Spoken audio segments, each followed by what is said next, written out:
I'm still thinking about performance. It's now the evening. I spent most of the day in Liverpool sitting in a car park outside a BMX park while my kids did their thing. And now I'm back in this field in Cheshire, thinking about performance. And when I was talking about it this morning, I was thinking about it in terms of prototypicality, and how the category of performance can be understood as a radial category formed around certain prototypical examples, prototypical experiences. The other way I'm thinking about it is in terms of abstract schema, and here I'm borrowing from embodied cognition, and I guess it's kind of cognitive linguistics, but ideas of embodied cognition really. And the idea of the schema within understandings within embodied cognition is that there are certain number, quite a small number actually, of kind of abstract forms, abstract structures, sometimes called image schema, sometimes called kinesthetic image schema, and they feature in other kinds of discourse as gists or fuzzy traces or other kinds of terms like that.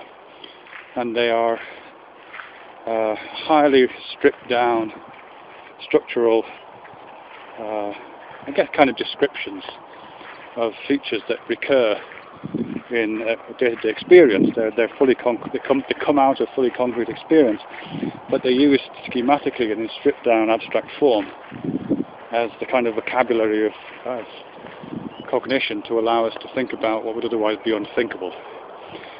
So, for example, Mark Johnson and a few other people talk about the container schema.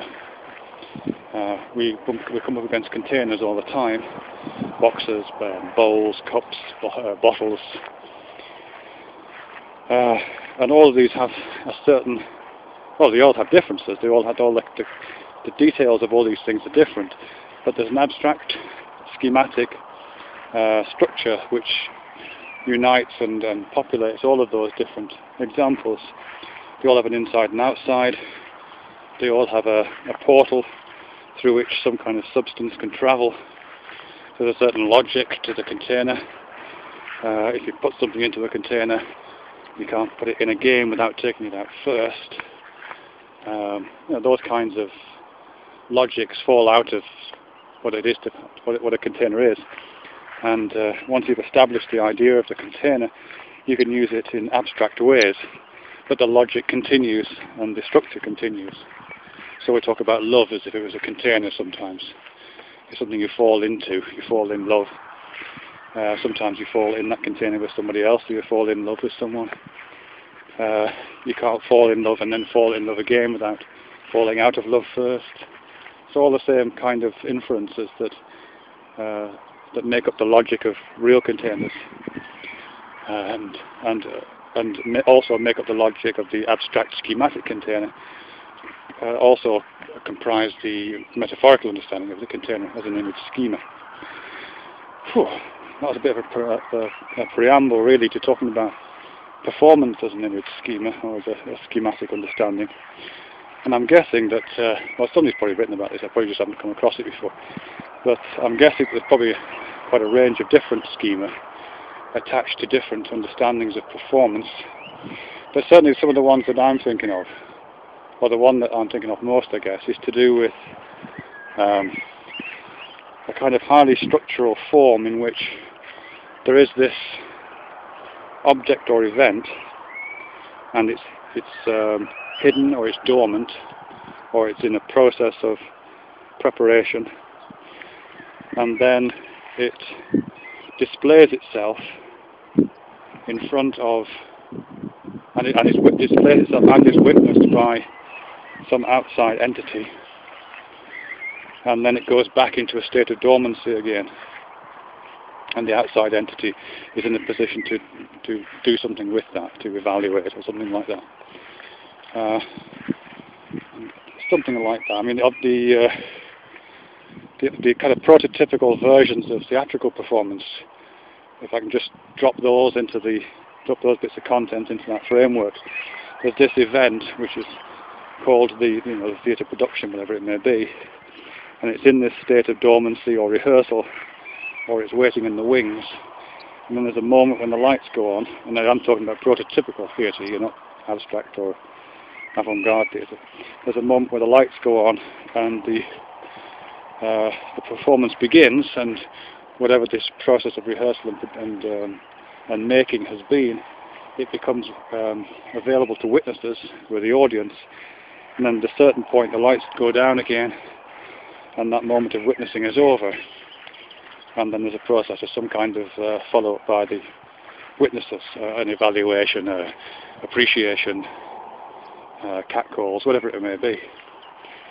But I think that as well as applying to kind of theatrical performance, which as I say is probably its most easiest understood prototypical version, it probably applies to the other ones that I've talked about. I mean, certainly Robert Crease, talking about scientific experiment, kind of talks about it like that. He's talking about the scientific method and the various processes and assemblies and hypothesis generation, all that kind of stuff that happens, as if it's happening in the wings, or as if it's happening in a state of preparation.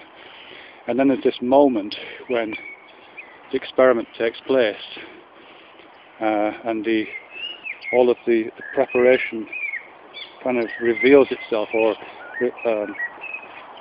kind of steps up onto the plate, really, or steps into the light, and is witnessed by the data collection process, witnessed by the scientist, whoever is conducting the experiment. And then when the experiment's over, effectively the lights go down on the experimental process, and then the data is evaluated. And he very much uses he talks about it in terms of performance, and he talks about the artistic nature of a good scientific experiment. So he's very kind of self-consciously applying that, the theatre metaphor. But I think the reason why he's able to is that there's a way of interpreting scientific experimentation as having that schematic form. And similarly, something like when you talk about a high-performance car, for example, a high-performance car only reveals itself at the moment of its testing. It kind of waits in the wings. It might have its engine idling. It might have its it might be undergoing all kinds of tune-up processes. And at a certain point, it's taken out onto the track and put through its paces. And it's put through its paces in front of witnesses with stopwatches and witnesses with fuel measurement devices, however they work. So that again, there's a kind of witnessing, and then the performance is over, the car is parked, and the process is evaluated. And I think all of those things, again, use the same schema, and the same goes for businesses. The same, I think, goes for the consciousness, to the extent that's talked about as performative, by people like Bernard Bars, but lots of other people can't. Oh my God. So I've just noticed that the ground that I'm walking on is covered in these little tiny frogs. Well, not covered, but I can probably see about 100 little tiny frogs just crossing. I'm going to see if I can get one on the camera. Hold on.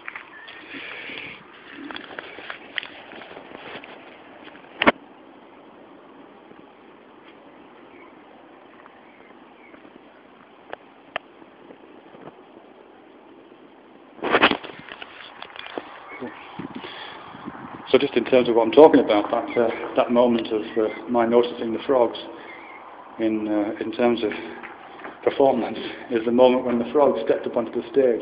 They were always there, but they were in the wings. They were in the darkness outside of the spotlight of my attention. And then suddenly my attention was drawn to them, and I kind of witnessed them.